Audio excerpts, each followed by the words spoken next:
is? Full distance Ironman is 2.4 mile swim, 112 mile bike, and then a marathon, which is 26.2 miles. In that order? In that order. Okay. My mom was like, do you want to do a full? I was like, hell no. There's no way I'm going to do a full. And I did one the next year. So. I really got into coaching after I got hurt, and now I find just as much joy out of watching other people. Like, you coach somebody, you got them into it, and now all of a sudden they flourish and do really well. And they're like your projects. You're like, So anyway, I hand him my knife. I go help Drew, and before I can even get my hands on this thing, Ian is, slasher movie. Just Michael Myers in a way. Slasher movie, like he's got 13 wounds in him before I even get my hands on this The hog. killer came out of him. yeah. Well, the swim for Ironman in Louisville was in the Ohio River, so Ooh. you could taste diesel fuel. That's awesome. Yeah, that was one of the. It's like diesel fuel and calf. Yeah. Due to your calorie surplus. You've piqued my interest. I might become a triathlete just so I can eat pancakes. Hey, that's understandable. Pancakes and cold beer. That's right. It's the ultimate triathlete diet. Pancakes and beer, that's it. All right. Ian Rich, glad to have you on here, buddy. Me too, man. Glad you guys asked me. Man, it's going to be a good time. And Dawson, Joey, to give you a little background on Ian here. I don't have very many memories that are pre-Ian. We've been buddies forever. It all started in the duck blind, and I was in Ian and Allison's wedding, and now here we are. And we have Ian on here today to be talking about triathlons, Ironman.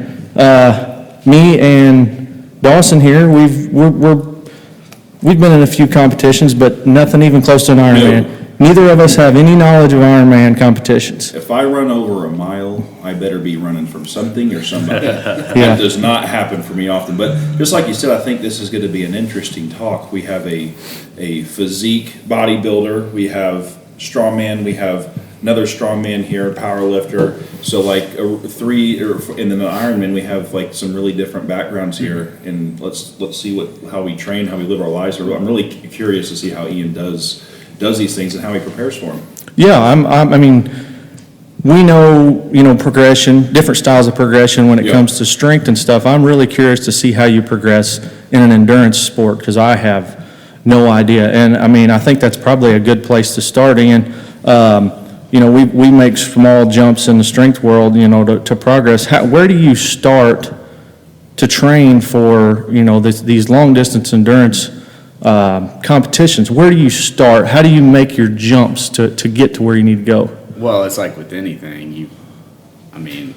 I started running a mile and started running 2 miles, and basically it was in 2014, I think, just basically to start like losing weight and stuff. And then I was like, I'm going to do a half marathon, and did that. And then I always cycled like in college and stuff. So I was like, well, let me do this duathlon, which is like you run and then you bike and then you run again. And then it was just kind of a natural progression to start doing like sprint triathlons, they're a little shorter. They're like quarter mile swim, like 10 to 15 mile bike, and then like a 5K, which I had never swam. Like I can swim to save my life. Yeah, I get you. Yeah. But yeah, beyond that, so that was probably a struggle. The biggest struggle was like learning how to swim. For distance, I can understand that, yeah. So did you have like one point where you're like, this running thing's fun, I'm going to try an Ironman now? Or like how did that, how did that thought come up?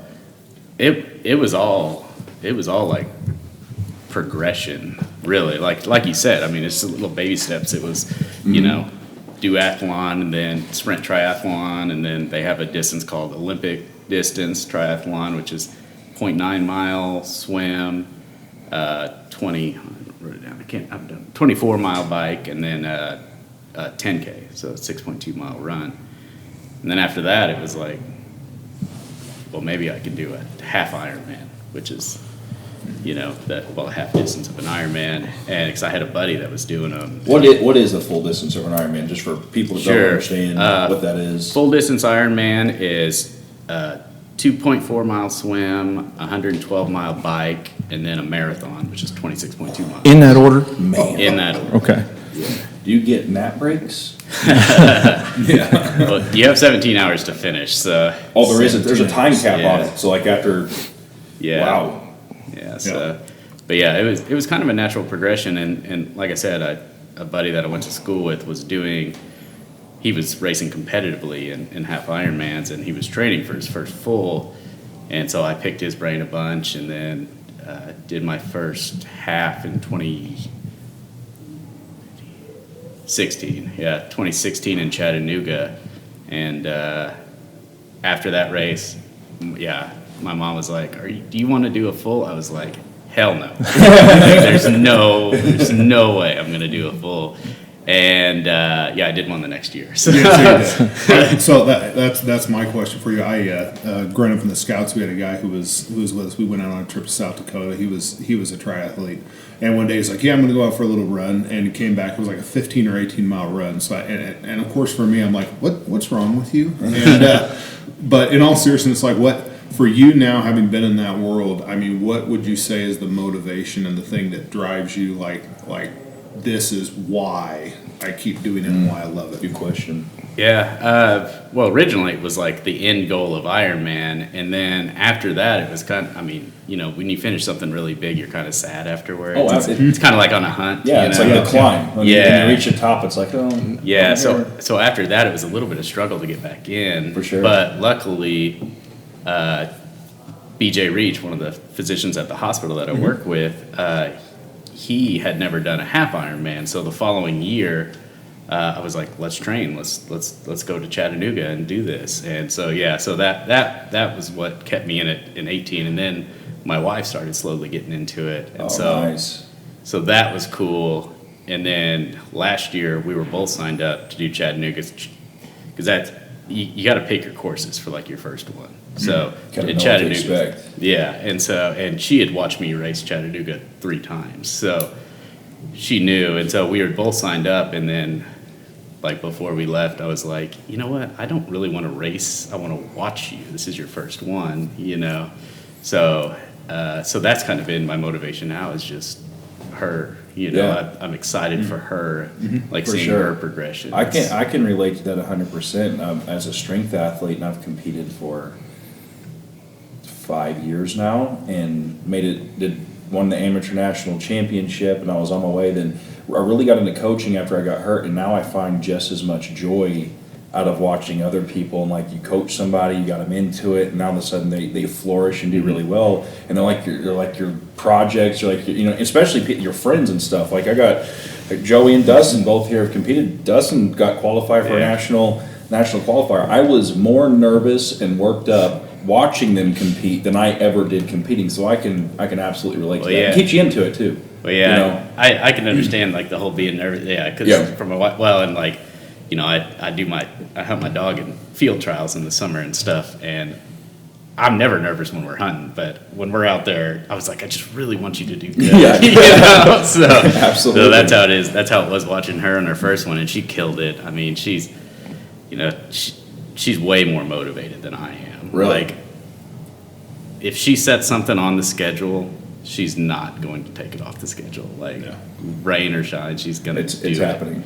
But, which is also a problem whenever you get into longer distances, you can't lay out your full workout like for the entire week because you don't know what the weather's going to be like. For sure. So you have to be flexible a little bit to mix things in and out. Speaking of which, like what is your training split? So you got 3 events there. How do you, let's go over a week-long split. How do you split those up and when do you train them?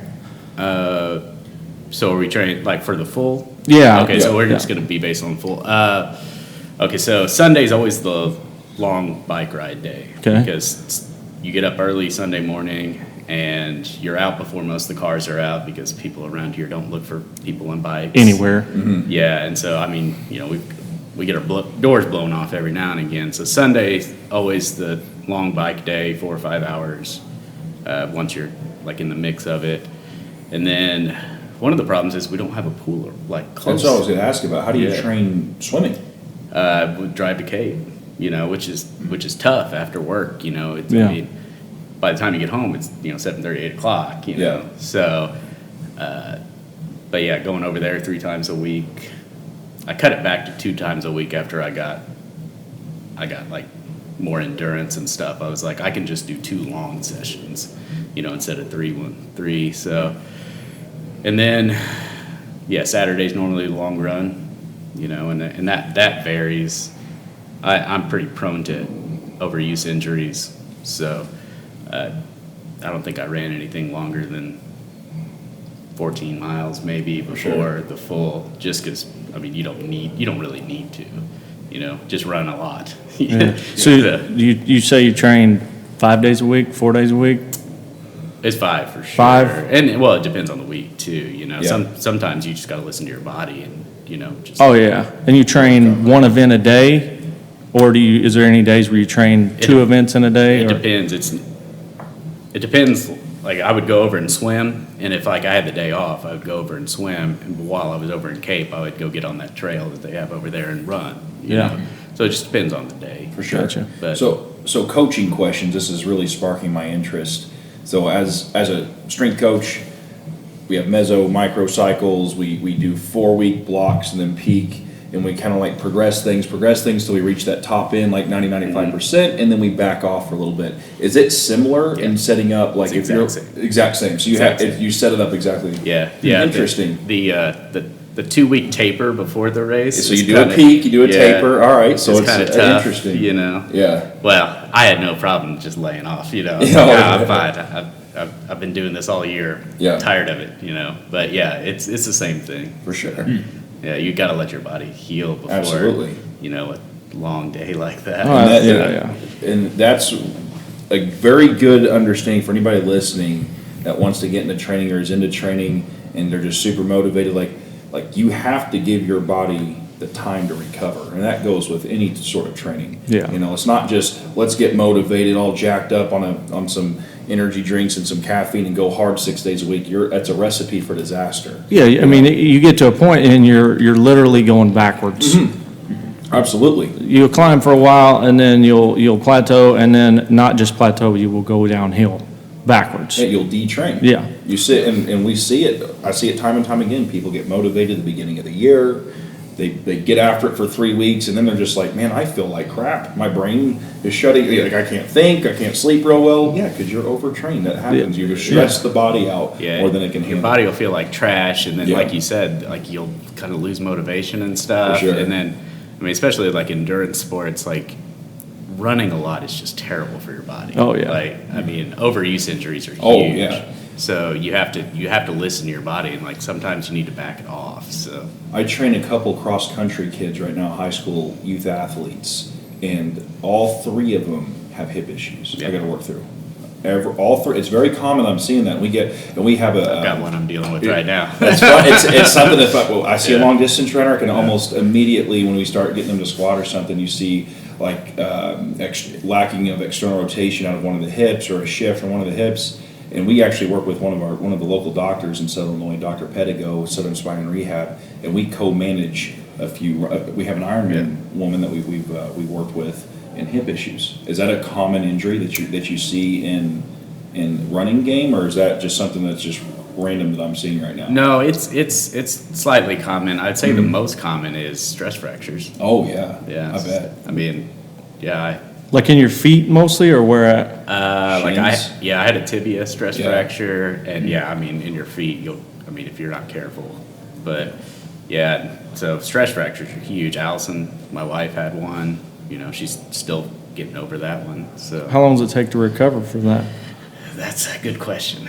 I guess it probably depends on how bad it is and Yeah. where it's at. And the person, and your bone makeup, and So, Ian, you'd mentioned swimming had kind of been the one that you sort of had to learn. Would you say that's still probably the hardest part of your event, or has it become something you've enjoyed?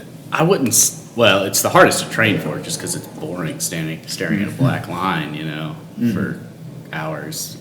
You can't have your iPod, your AirPods or nothing like that in either. I have bought like 3 different like underwater Water like ones, yeah. headphones, and they never stay in. No, I can't imagine. And then you get down, you do 2 laps and one's hanging out and flying behind you, you know, it's so at some point it's just annoying. So, but I wouldn't say it's the most difficult, because swimming really, once you get the cardio, you're just moving your arms and legs. Yeah. You know, so, I mean, I've got to where I'm fast enough that I'm happy, and I'm not going to train harder to get just a little bit faster. You know, it's just not worth it to me. What stroke do you use? Is there a dominant one, or do you kind of go back and forth? Oh, freestyle. For sure. Freestyle. Yeah. Okay. Well, if like the first half Ironman I did in Chattanooga, because you were swimming in a river, and I'd only done a couple of open water swims, I got like halfway through and I kind of started freaking out a little bit. Yeah. Oh yeah. Just flip on your back and just float.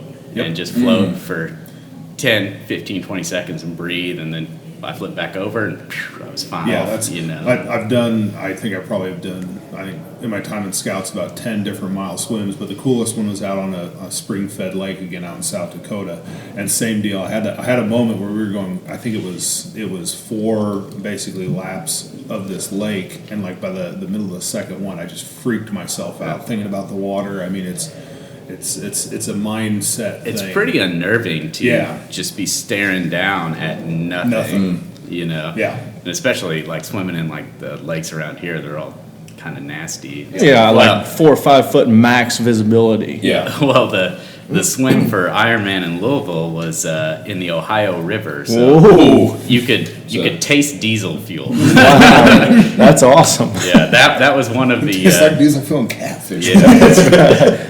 Oh, What a combo. It was kind of gross. That's like a Golden Corral buffet flavor. Yeah, that was one of the tips somebody gave me. They were like, put some gum in your bag for after the swim. And That's rough. I was like, no, he wasn't joking. It tasted like diesel fuel. It was awful. Man, that's wild. Yeah, and it was an hour and 15 minutes of that. So. Yeah. Oh man.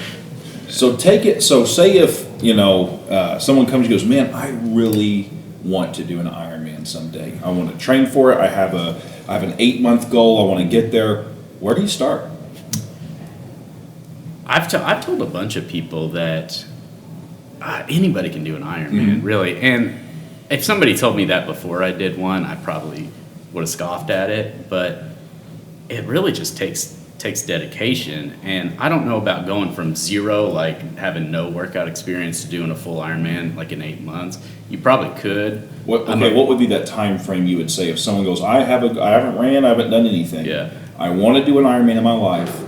What would be a reasonable approach to get there? I would say 18 months you could probably get 18 there. months? Yeah, I'd probably say 18 months. You spend the first year base training, and then, I mean, it depends on their, if they've ever ridden a bike or if they've swam, that's a huge deal. So it depends on their experience level. But like, if my sister came to me or something, it would probably be, 18 months. I'd be like, all right, if we hammer down on this, we could probably get there. And then, because you can't jump from zero to just doing an Ironman, because it's not only going to get hurt, It's a recipe for disaster. but like the experience of just like transitions, going from the swim, changing, getting on the bike, after the bike, changing, getting on the run, you got to have that experience of like little triathlons and then building up. But yeah, 18 months, I'd say. So you would say like start like at your base, where to start running couple times a week, swimming a couple times a week. Maybe have like 4 months from now, we're to do a triathlon, we're to do, a small sprint start doing some things and have that laid out. So it'd be reasonable. You could lay out a plan. Now, do you have a coach? I know a lot of people in strength world, they have a coach. I don't. I've always been self-coached. Yep. I don't really like the online coaching setup. Even like the phone calls and stuff. Like I've dabbled in that a little bit. I've talked to some people, but I mean, I'm not trying to be. I mean, there's 3,000 people. I'm not going to win first place. I'm not going to be. Even in my age group, there's a few hundred people. And I'm not going to be. I think the first 3 people get a spot to the World Championships. I'm not going to be in the first top 3. So it's more of just I'm just going to do what I can do For sure. And and that's pretty much been it. I mean, I try, but it's like I'm not going to have somebody looking over my shoulder and like, oh, you didn't fill this day up with what I told you to do. I'm like, nah. And there's so much good information out there on the internet, like free information from like really credible sources. So And that was one of the big things getting into it too, information overload. Like, Oh, yeah. Well, yeah, there's a lot of good information, but there's also pretty shitty information out there too, and that's with anything. well, yeah, and it's like, it's Google contradicting. Yeah, it's contradicting information Absolutely. too. So so the learning curve getting into it was huge, but I did it over, a few years, so I had enough time to work that out. But yeah, Well, and not only is there good information and bad information, but the good information, say, for me, may not be as good for you. You got to listen to your body Yeah. and, know what works for you and what doesn't. well, that's like with nutrition. Exactly, Oh, yeah. It's like lifting in general, or any sport in general. You're going to find 100 self-proclaimed experts in 30 seconds on a Google search. Oh, yeah, yeah. And it's like information overload. So what I think is really awesome about you is like, you're like, all right, I'm going to start doing this thing and I'm going to coach myself. So you are able to kind of decipher through some of that and figure out what actually worked and what didn't work. Because honestly, that's our business, Rise Performance. I'm a strength coach, and I have a ton of online athletes, and it's simply because of that same thing. Where do I start? There's all this information out there. I don't know what to do, and I was like, well, I can give you that path. So I'd I say- think it's cool that you actually Yeah, went I'd say through a it lot of yourself. it. It's helpful that I'm a pharmacist, so like I have a baseline You're smart. medical knowledge, Dude is smart. Yeah, Gotcha. so you can read through a lot of the bullshit. Oh, yeah. Yeah. You're like, that's just that's just not true. Especially a lot of nutrition shit. Like Oh, you yeah. at. But Keto.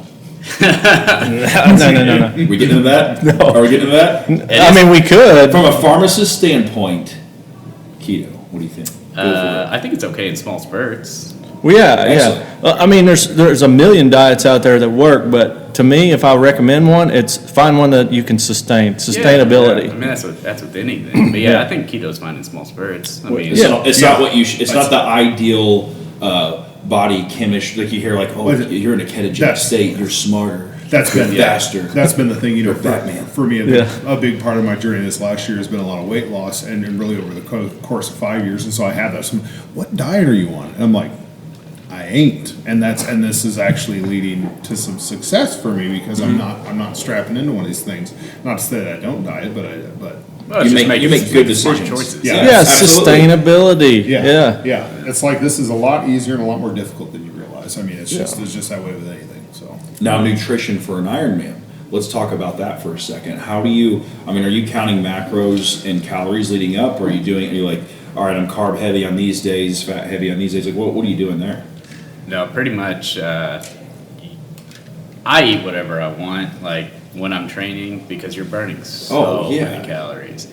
It really doesn't matter. It's pretty much just a lot of protein, just because that's what we do. Yeah, exactly. That's what we do. That's It what doesn't we matter do. if we're training for something or Yeah. not. Protein.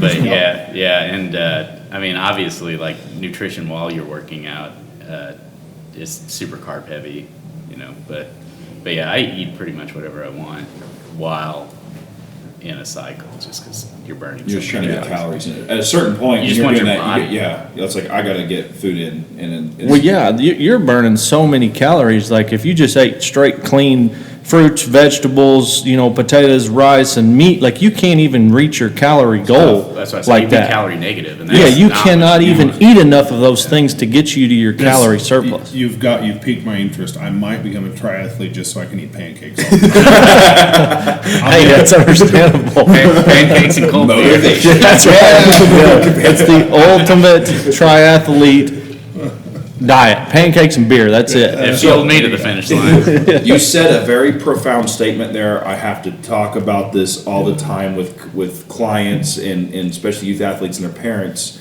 You cannot be in a caloric deficit and expect to get gains, get stronger, get faster, whatever you're trying to do. You can't do it. Can't be done. You Can't cannot be done. out-train a bad diet. No. So, like, if you're going to come to the gym or you're going to start training Ironman or whatever, don't bite off more than you chew. Oh, well, I'm going to also, cut out carbs. Or I only ate this much today. That's a recipe for disaster. Absolutely. Just move and exercise and make smart decisions on food for the general population. That's all you got to do. That's it. Whenever you Simple. order your steak at Texas Roadhouse, get the the vegetables instead of the there mac you and go. cheese. I think You're exactly, and yeah, I'm living this right now, and that's in order to cut weight for one of the comps in March, and I'm dancing that fine line, and I say that it's not, but it's not like I'm sitting here freaking out every day. I had a bunch of pizza yesterday, and I'm a happy man today. Well, yeah, I mean, you're on a a 6-day-a-week training cycle Yeah. right now. Yeah, Even your exactly. off days are we have things to do. oh yeah. But yeah, now that gets a little bit different. That's when we have to maybe science it a little bit. Like Joey, he's had a massive weight loss journey and done wonderful. And now we're in the strength game and we're trying to meet a certain weight class. Now, when you get to a certain point, that's where like macronutrient counting and really dialing in. There is some science to support that, but that's you shouldn't live that way. There's a lot of people that do. I'm not saying you shouldn't. That's a bad statement. But it's very disciplined at that point. You have to have that motivation to even live that way. You need to have some specific goals that you're trying to reach. Yeah, that goes back Yeah. to the sustainability. For sure. If you're uncomfortable physically or mentally, you're probably not going to sustain it. Most people won't. Good point. Most people. Most people. Yeah. Yeah. There are people out there. There's Oh, yeah, difference in yeah. everything. I'd say the mental part is the Oh, biggest. I agree, yeah. If you just don't like what you're eating all the time, mentally that jacks with you, or if you're hungry all the time, you're probably not going to sustain it. Yeah, The most people. And you can, if you feel like shit, that's fine. But if you're like bored and you're just, you just lose your motivation, it's all out the window. Yep, sustainability. That's it. Like it comes down to, I think, instead of segue to my next question, like it's doable if you live like a life that revolves around that. So like I've done, so Renaissance periodization, love it. Mike Israel did a beautiful job writing out that diet. It's a strength, it's like called RP strength, RP diet. It's built for athletes. You will never eat more carbs than you ever have in this diet, and you will get jacked quickly if you follow it. Now it's carb counting and it's also timing and cycling. It's just really hard to follow if you have a normal job and you have kids and everything else. Now you can do it. I know a lot of people that do it, but it's tough at that point. So my question for you is work-life balance, family balance, and training for Ironman. How do you do it? What are some tips for people out there? It's like, I want to get into something hard, or I want to have this goal thing, but I also work 50 hours a week and I have 3 kids. What do you do? Luckily, I have a great wife. I have a job that was flexible whenever I was training for the full Ironman. That was sure. like, you can take off the morning if you need to get a long run in.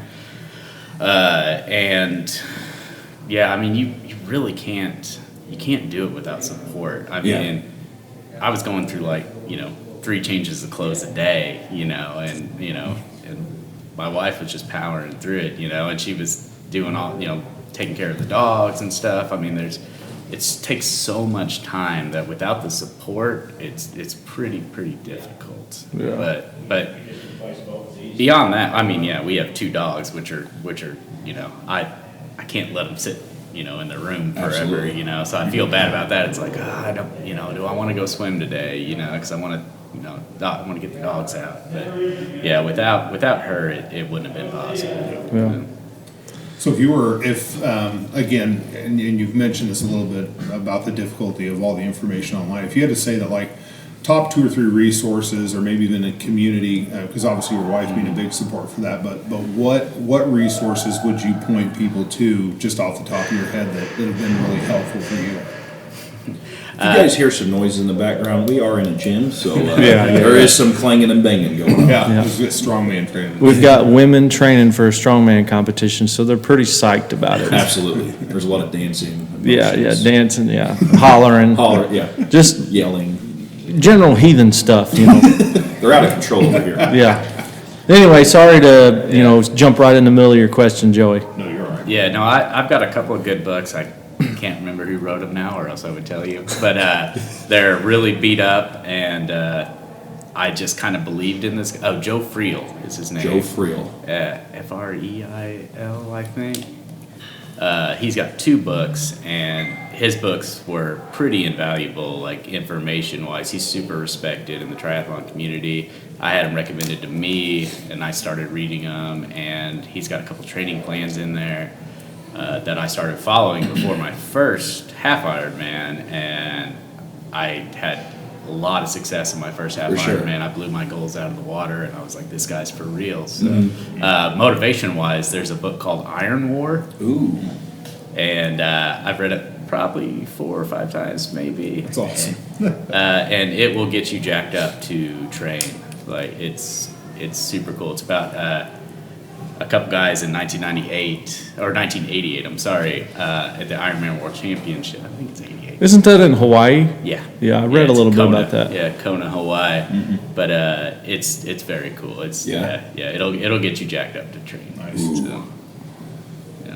Yeah, I read a little bit about that one in Hawaii. Would you call it Iron Wars? Like the original winners were like SEALs and stuff like that. Yeah, I think there was only 7 people that it was a bet in a bar. Yep, I did read that Yeah. part. Ooh, Yeah. let's hear this. This sounds interesting. Yeah, it was just there was a swimmer and a Yeah. biker and runner. you That's know? right. Yeah, and they were discussing who was the more fit athlete. Yeah. So is this the OG how Ironman came to be? Yeah. Yes. Yeah. Yeah. Yeah. Yeah, and so they were in Hawaii, and that's how it started. Which That sounds made up, but I totally believe it. That should be Yeah. a movie. yeah, it might Yeah. be made It up. probably- I don't know. I can't. It very well check. could be. I mean, it's on the internet, but I read the same story. Yeah. Yeah, and it's like a SEAL. I'm pretty sure a couple SEALs, or at least some kind of special operations, were the first Yeah. few winners, right? Yeah, and it was in the 80s when it started. It's really cool, and I mean, if you look at the technology and the information they had back then, Yeah. woof, those guys were tough. Yeah. Oh, Yeah. So right from the get-go, for these 3 guys in the bar, they were like, all right, we're going to do a full marathon. We're to swim this many miles, and we're going to bike this many miles, and whoever finishes first. Yes, it's not even that. It's swimming in the ocean too. Yeah. Oh, Ooh, yeah. wow. Yeah, Yeah. that's a different story. All right, you gotta show Dawson your tattoo. You gotta show. Oh, Dawson let's see the your Let's tattoo. see it. Every You gotta see Ironman it. that I know He's has got a it. sweet tattoo. Let's see it, Ian. Show it to us.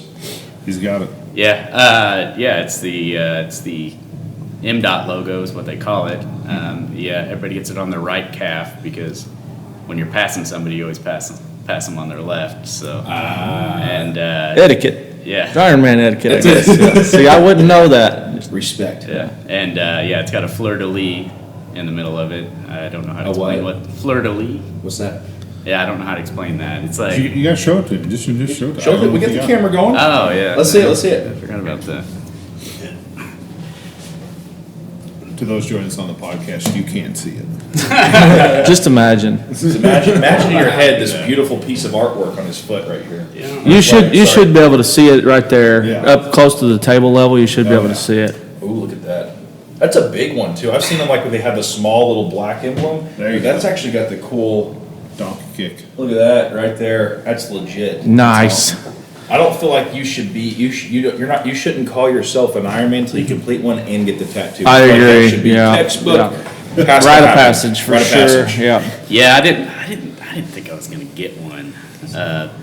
Everybody says that. Yeah, and then you do it, and it was like, well, shit, I earned this. That's a cool one. Yeah, I mean, There's a lot of people that get randomness on their bodies with artwork, and that one actually, you earn that tattoo. Yeah, and I It's like spent your a lot. stripes. I spent a lot of time thinking about it too. That's why the fleur de lis came into it, because it's like the symbol of Louisville, where I did my first Ironman, and Cool. I was like, and I went to a really good place down at Hart and Huntington Tattoo, shout out, down in Nashville, Tennessee. They're awesome down Yeah, there, nice. and they hooked me up. So That's cool stuff. Cool stuff. Rite of passage. Got to have it. yeah, no, it's I don't know. Ironman people are just. You have to be a little. You got to be a gotta different little- breed to you do gotta- that. you I mean, absolutely. that's with any type of athlete. I think strongman. Dawson will tell you better than anybody. Strongmen are weird. Some of them are weird. Weird community. They come out of the woodworks. You're like, where do these people actually hang out in life? It's like you see these people that got tattoos on their head and they look like legitimate Vikings, like walking around and stuff. They think they are too. Absolutely. Yeah. I'll tell you what, in Ironman, if humbleness and Ironman were toilet paper, you wouldn't be able to wipe your ass. 'Cause Quote. they are rough. Like they love themselves, and I'm not there to prove anything to anybody, and that even goes to like their equipment, like their bikes and it, because Ironman could be as expensive as you want it Oh, to. yeah. Oh, I'm sure. And I mean, I did my first couple races on, shitty road bike I got off eBay. Yeah. You know, and it's fine. You know, it can be, but yeah, they are really, really proud. Yeah, and like you get an event bracelet whenever you get there, just to show to get into like the transitions and stuff, to show you that you're racing. People wear them for like a month. And it's like, you know, I cut that son of a bitch off immediately after the race. Yeah. It's like, I don't care. I keep it. You know, I Look, keep it. look in the here. drawer. I just did an Ironman. Look Did here. you see this? Or like, yeah, you'll read on some of these forums and stuff. They're like, because you know, you get the medal or whatever. They're like, yeah, I wore my medal around for a week. It's like, what are you doing? Jesus. I feel What like are you that doing? comes with, I feel like anything though. There's like this level of, you know, going to the gym is healthy, lifting, strength training is healthy, but then you take it a little too far, and then Yeah. it comes to a point where it's not healthy, and you're putting at a risk for a specific goal. Yeah. But with that comes some ego. With that comes bodily harm. You know, and same with running. Running's super healthy for you, but then you know maybe not running a whole marathon and biking and swimming.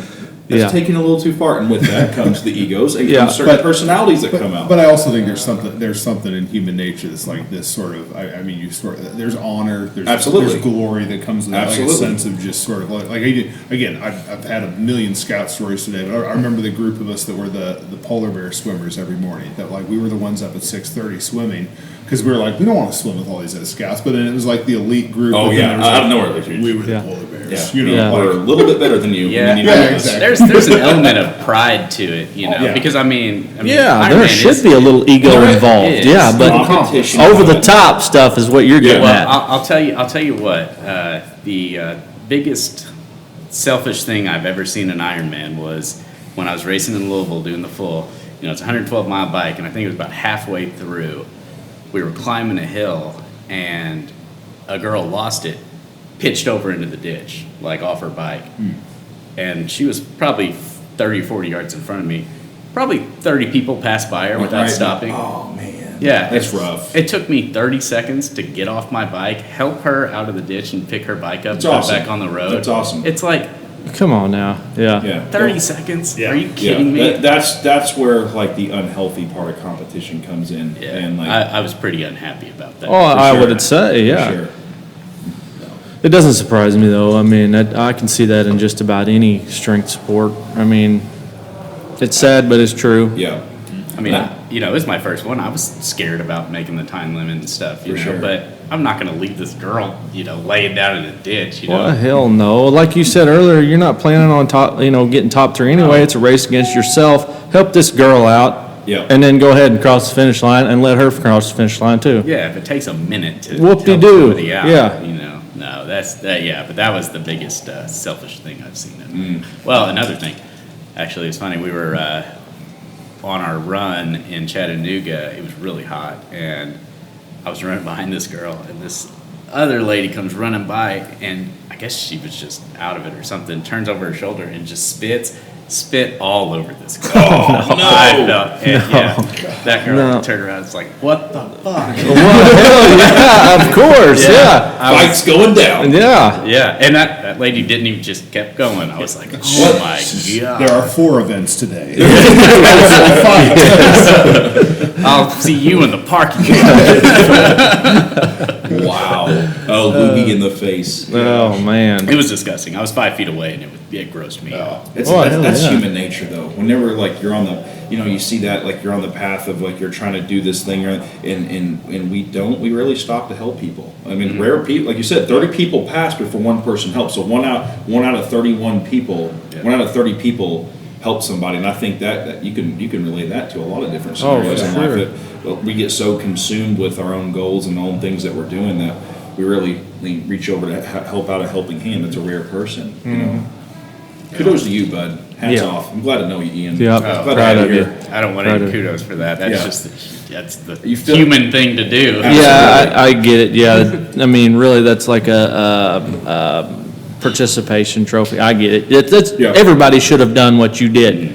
It's great that you did it, but it shouldn't deserve an award. I get what you're saying. Yeah. Yeah. That should No, just be- yeah, the only reason I mentioned it because Ironman people are assholes. Yeah. That is the biggest example I have of that. I hear you. Yeah. So, stepping away from the Ironman just slightly, I keep these things you're bringing up. I keep recalling our hog hunt in Uh-oh. Texas. Let's hear about this. So this is, like I said, this is away from Ironman, but me and Ian have been buddies, hunting buddies forever, done everything together. So I'm stationed down at Fort Hood, and he ain't seen me in, well, a long time. Well, I tried to fly over to Korea. That's true. Let's tell that a little Wow. bit there. So I was stationed in Korea for a year, and I invite Ian. Hey, Ian, let's get together in Korea on your spring break. And so he booked a flight, and I'll let you take a little bit from there.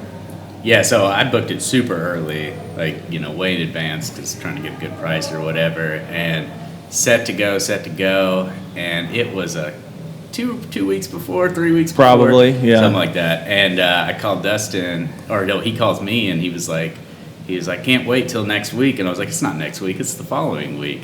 Oh. And he's like, no, he's like, I think you told me next week. So I went and looked at my flight. My college had the old spring break, like From the old previous calendar year? Oh, up on their no. website, and I wasn't paying attention. And so I booked it for the wrong week. And so I was like, hey, I called and was like, can I change this? They're like, yeah, it's going to be $1,800. I'm like, okay, no, can I get a refund? They're like, yeah, we'll give you 75%. I was like, I'll just go with that. So, Yeah, I mean, college student, yeah. I was so bummed. We'd been pumped about that for Oh a man, long that would have time. been something else for you to get to come to Korea and jack around with me. We would, That you know that red what? light district down there. We might still be in jail in Korea if you came though. You Might just have never been a can. blessing in disguise there. There you Probably. Absolutely. That was my wild times, too. So. But we made it up in Fort Hood. So Aaron Tatum was there for this. Okay. The previous podcast. So Ian comes down. Ian and another buddy come down, and we're just going to have a good time, and then we're going to go on a hog hunt. Well, two buddies come down, and Ian, we decided, was going to be the first one to kill a hog. It was a pretty rough night, hog hunting. We didn't run into too much, but Explain how the hog hunting works. Okay, People so that don't know the hog hunting we've got two game. different kinds of dogs, two different breeds of dogs, and they've got two different roles in this situation. You've got bay dogs, which find the trail, get on the trail of the hog. They'll follow them. Once they catch up with the hog, their job is to keep the hog from going anywhere.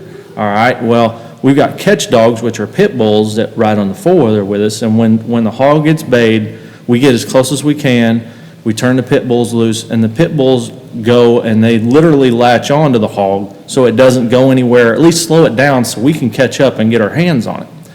So this night, we had got on hogs a few times. We've got on, So you're not shooting these hogs? no, this is knife kills. Oh, Yeah. man. Yeah. That's some manly stuff right there. Yeah, so me and Aaron, we've killed a bunch of hogs, and the guys that took us have killed literally hundreds of hogs. And we invite in, I want my good buddy to kill one with a knife too, get this under his belt. I didn't think I had it in me. I'm not gonna lie to you, I was kind of nervous about it too, because, I was nervous myself, and I feel like I'm pretty extreme. So I'm always nervous about taking a new guy. So I'm nervous about Ian, but I want Ian to get on it. We're gonna do everything we can to get Ian on this. So the bay dogs had got on hogs a few different times, and then the hog would break bay. So that, there's a distinct bark these dogs have when they've got the hog bayed. So we're trying to get closer. They've got him bayed. As soon as we get close, we're about to release the catch dogs, that the hog breaks bay and the dogs quit barking. And then it'd be a couple minutes, they'd get back on him. Well, let's get closer again. They did this 4 or 5 times where the hog would break bay right before we got there. Well, finally, the bay dogs bay right in front of us, like 40, 50 yards, while we've got the catch dogs in hand. So in front, in line, we've got my good buddy Drew Rankin. He's got a catch dog in hand. I've got a catch dog in hand right behind him. These bay dogs bay 50 yards in front of us. We both turn the dogs loose. Me and Drew are right behind the dogs running. This is all at night, by the way, under, headlamp. So it's Drew, and then it's me. I turn the corner around this big cedar tree, and in my headlamp, all I see is Drew on his belly, got a hold of this hog's feet, both back feet, and it's dragging him through the woods. Oh, no. Yeah. just taking off running through the woods. It was one of the funniest things. Yeah, Like, how fast is he getting dragged right here? pretty good pace. Like, it's Pretty good pace, and he's a trooper. This guy will. wouldn't let go either. No, absolutely not. Man. No, this guy here, I've seen him belly crawl through briars to get into a hog. He's wild man. But anyway, I come around this bush and he's got a hold of this hog and this hog is dragging him through the woods. So Ian's right behind me and I take my knife off my belt and I put it back behind me and I say, here, take this to Ian. I'm going to help Drew. And pre-hunt, we had discussed with Ian, we need to lay this hog on its side before you get to stabbing it. There's something in their head. You stab them on their feet, they'll fight harder. They think they've got a fighting chance. That's what I did. Lay it on its side, stab it, and it'll give up. So anyway, I hand him my knife. I go help Drew, and before I can even get my hands on this thing, Ian is, slasher movie. Michael Myers in the way. Slasher movie, like he's got 13 wounds in him before I even get my hands on this hog. The killer came out of him. Just beastly caveman. Got his lungs just shredded, cheese grated. But anyway, I get this hog laid over. I get one knee across its neck, one across its waist, and Ian is still just slasher movie right in the lungs on this hog. And every time that hog would scream, blood is shooting up in my face through these wounds. Just covered. The whole inside of my hat brim was just soaked. And now is this hog still trying to run and have? It's not running anymore. I've got it laid over. Gotcha. I got it laid on its side with a knee on its neck and a knee on its waist and all of its feet in my hands. And Ian is just slashing. So finally this hog gives up. I'm sitting there holding it. Finally this hog gives up and dies. And I stand up and I look over there and Ian has got his hands on his knees just shaking like a leaf. Oh yeah, that's the most adrenaline I've ever had in my entire life. Like I said, I didn't think I had it in me, but it's a knife in my hand. You more than had it in you. Put this man against a wall. He's fighting his way. If it would have been a grizzly bear, it wouldn't have made it. The grizzly bear wouldn't have made it through that. I guarantee it. No, that was it was one of the most intense experiences of my life. It's one of the most memorable stories I have, period, in life. Period. I would say. Yeah. So Yeah, pretty Iron much. Man, Yeah.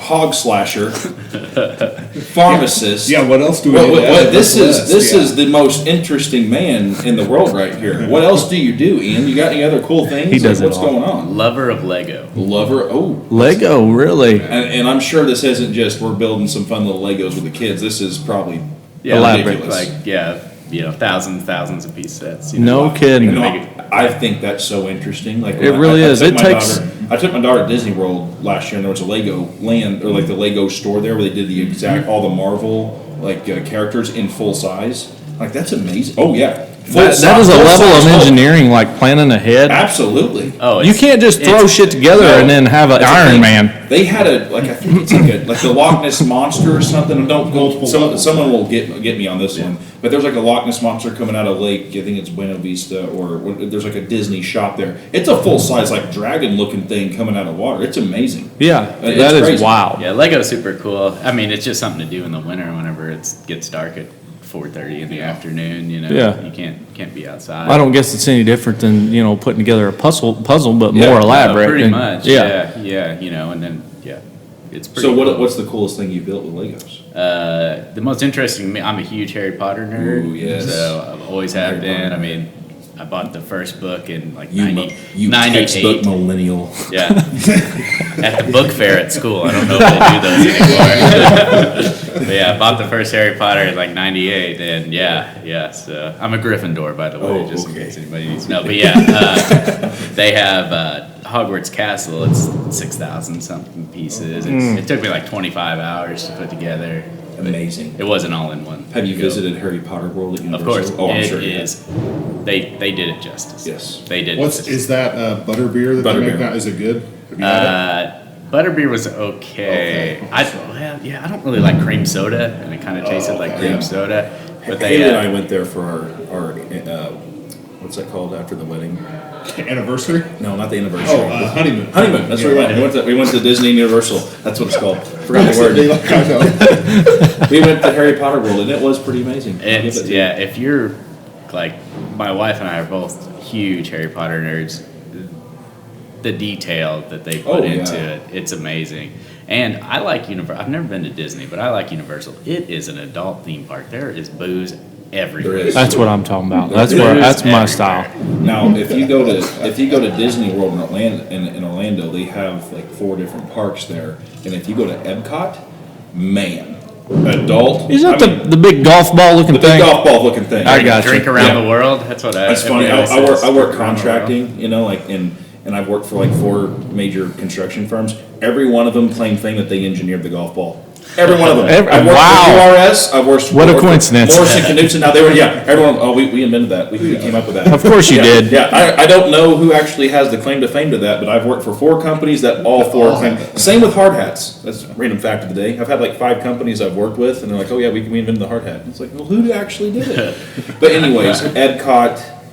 Drink around the world, and you can have food from around the world. And this isn't like you know, you had some pizza in Italy. It's like legitimate Italians cooking and serving you pizza from Italy. So you start with the tequila at Mexico, or Dude, it's Start south and work Now, north, or what? I went with my 5-year-old at the time, so like, so yeah, we had it tamed, but we had a blast there. Even she did like just Mexico. You go in like a pyramid look, and they have great food and handmade little things. Like it's a wonderful time. I think Haley got an actual. Haley's my wife. She actually got like a painting from one of the painters that does a lot of the Disney stuff there. It's just really, that's definitely adult theme park. Finley wasn't as intrigued there. She wasn't Magic Kingdom, but Understood. you have a Yeah. good time. Orlando's a good place. Yeah. Universal. yeah, Universal was awesome. Yeah, Yeah, Universal. that's what that trip my wife got me as a wedding gift, and I was like, Yeah. that is a perfect gift. No kidding. For an adult kid, Yeah. that's what you need. Let them all out. Yeah. Yeah, so that was a lot of fun. But Yeah, it's been good today, Ian. I'm glad you came out here. Yeah. This was interesting. Absolutely. I didn't think we were going down the hog hunting route and then the Universal. Oh, I thought we were going to be talking a lot of Ironman stuff here. We did, which Oh. we covered some great points. But The stories that me and you have got are outrageous. There's been times, hell, we was going on a duck hunt one time. I think there's 2 stories wrapped in one here. Going on a duck hunt one time, I think you were in college at the time, so probably ain't too heavy on the money side. I wasn't either. I was just out of high school, probably right before I joined the Army. Maybe even in high school. I think you were in high school. I think so too. Well, we were in my truck and we were headed to duck hunt, and I believe we were meeting the guy that taught us how to duck hunt, and we're on our way, and I had 2 tanks in my truck, 2 fuel tanks. So I'm getting low on fuel, and I know this. I flip the switch to go to the next tank, and runs out of fuel. Runs out of fuel right in front of the gas station. What are the odds of that? Yeah, in Wolf Lake. In Wolf Lake. I don't know, it's a gas station in Wolf Lake. Not anymore. There was. Thank God there was in 2006. No kidding. Yeah. Well, we had to wait. We had to wait quite a while before they opened. I think they opened it like 5:30 or something. Something like that, and we were way prior to 5:30. Well, we waited for that, got her fueled up, made it down there way late, ended up killing out on ducks, but I think that was the same day you fell into your armpits out the back of the boat, wasn't it? Yes, it was. Yeah. So I killed that duck though. you did. That's what matters. That's what matters. So, skipping some things here, we go to stand up and shoot some ducks, and where we were at, we wasn't very stable in this boat. Normally, we're more stable than what we are. We just got there late. Yeah, we rushed, Well, we go to stand up to shoot, and Ian shoots 1 time, and I shoot 3 times. Before I even get done shooting, I hear, help, help, help. I look back, his legs from the knee down are still in the boat. That's the only thing still in the boat. And from asshole to armpit, he was in the water with his gun up over his head, yelling, help, help, help. But you got the kill. Save He my got the gun, kill. don't save me. Yeah, but I got him out of there. He survived. He killed a duck, and here we go. But we got. I can't even recall all the stories we got. No, there's too many. You know where Casper Oil's at? Oh God, Yeah, that's where you get all them Saskatoon birds come in there. Them northern birds. Oh, boy, we got a good buddy that taught us how to hunt. He's obviously quite a bit older than us, like our dad's age. And we're paddling out to a hole one time, and we were paddling out to what we thought was some guys we were meeting there. But we paddled through these guys' decoys, which is duck hunting etiquette, like Right in the middle of it. yes. We're intentionally being assholes. 'Cause we thought Intentionally. We knew 'em. We thought this is guys that we knew that were already out there. And duck hunting etiquette, like, you don't go paddling through somebody's Absolutely. decoys. That's like biggest, baddest rule you can break. But we thought these are guys we knew.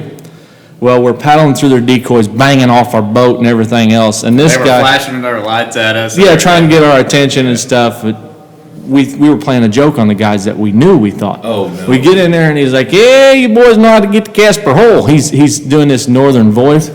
And this guy fires up and he's like, well, you can't get there from here. And instantly we were like, that's not the guys that we thought this was. Yeah, So- Scott goes, Donnie? No Donnie here. There could have been bad day in the swamp there. Is this like yelling, playing a joke on someone that looks just like your buddy from behind? Yes. And it ends up not being your buddy from behind. Oh, the 100%, But yeah. like way worse than Way that. worse. Like everybody here's got guns. Yeah. Yes, exactly. Yeah. Always- And $1,000 setup out of decoys. Yeah. Yeah. Sorry, Oh, no. paddled harder. Yeah. We Found our buddies about 100 yards down That's the a, hole. that's a Midwestern. Oh! yeah, everybody cringed and apologized, and we kept moving on. There was no issue, but boy, we've been laughing about that for a long time. But I tell you what, I think we've smashed this Ironman issue. I learned a lot I today. have too. That's interesting. I love seeing your perspective on that today, Ian. I appreciate you coming out. Yeah, man. Yeah, I appreciate thanks. you guys having me. It's an expansive issue. But, Absolutely, and it doesn't vary as much in the training aspect as I thought it would from strongman, Yeah. powerlifting, bodybuilding. It's the same thing with different events. Progressive overload. That's all it Yeah, is. I mean that's pretty much it. It's just you're trying to throw three sports into one. you Yeah. know, and you just mix that in with the progressive overload, and Yeah. you're good. All right, Ian. Well, I appreciate you coming. I think we smashed it. Dawson, appreciate you being here. Joey, glad you Absolutely. came. I think we're going to sign off right here. And once again, appreciate you, Ian. Yeah, thanks Yep. guys.